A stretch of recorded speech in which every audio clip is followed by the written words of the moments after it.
Every day, we consume a lot of information online via digital and social media platforms, but not everything we read or see is true.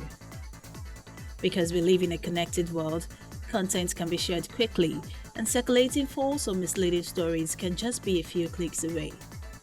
While the advent of social media has made sharing and consuming content easier, it has also in part been blamed for the spread of misinformation.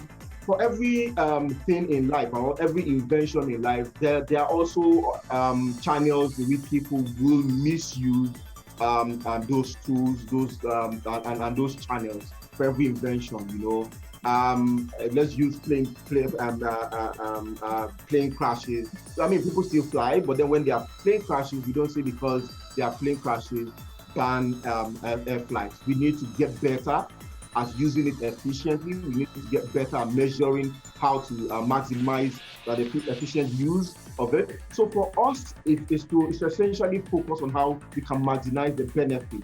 Focus more on optimizing, getting better on how we can engage it. Because ultimately, this tool or this invention, once it comes out, digital is morphing every day. People are having to learn a lot more every day. So businesses, or business and individual, you need to learn a lot more. And as these tools are evolving, you need to be on top of your game as well to know how best to use it and how to optimize the opportunities that are available as well. So yes, we have fake news. And the way I always say it is that fake news thrive because fact fact is scarce.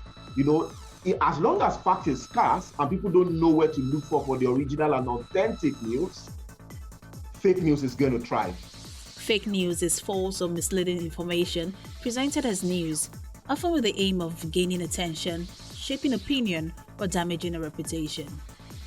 It combines three concepts: misinformation, disinformation, and malinformation, all under one umbrella called information disorder. Fake news is actually clear danger that people need to pay attention to. And I know some brands like Facebook are pushing some information to deal with that as well. But it's becoming something that people, both entrepreneurs, startup owners, founders, and big corporations and brands need to pay attention and prepare for, so that you don't get into crisis in crisis mode. But how can you avoid fake news? Are there tech tools that allow people vet the information they receive? There are lots of tools that have been built on AI that help you to know if something is fake or information. Most of the time, even with the tools, they might get it wrong because sometimes there's something called false positive, there's something called false negative. So false positive is something that is false but comes out as true. So what happens is there are a lot of tools. Google has the fact checker tool, right? There are a lot of other AI tools that have been built to do fact checking. And that really helps organizations or individuals. But the most challenging problem is the nuance of your environment. What is fake in Nigeria is different from what is fake outside of the country. So we need to have our own system of saying this is fake news and this is true news. Now, technology will now be able to over time learn what is fake and what is true, and now be able to alert individuals. Say, look, this thing has an 80% or a 5% possibility of being fake. So you have to be cautious about sharing information from this news or sharing this news. In a bid to tackle fake news, there is a need for proper regulation and its implementation. A large part of this responsibility is placed on online platforms to create systems to filter fake news. A new EU regulation supported by the Digital Services Act demands tech firms to deal with disinformation and fake news on their platforms. But how will this reduce the impact of fake news online without necessarily infringing on the right of free speech? The regulation has its own place, but even with most of the websites, they've absorbed themselves of the responsibility, right, of being the ones to be punished for users making mistakes on their platform. So most of the time with the terms of use on most of the social networks, when you sign, most people don't read it, but there's a place that tells you that you are solely responsible for information that you share on this platform, and you'll be held responsible for anything. And so the best that regulations can do is to send information to the owners of the platform to say, look, this is a fake platform. Sorry, this is a fake. This is an account doing something fake. The best they can do is shut it down. Right?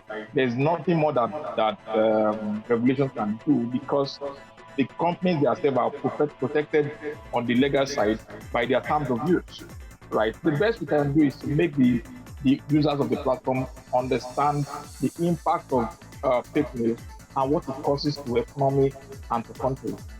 Detecting fake news remains a challenge, but here's what you need to know to shield yourself from fake news, according to factcheck.org. First, consider the source. Avoid relying on single sources. The headline sometimes doesn't always tell the whole truth, so read the body of the story. Check the author. Look at the background of the author. They aren't always real. Check the date.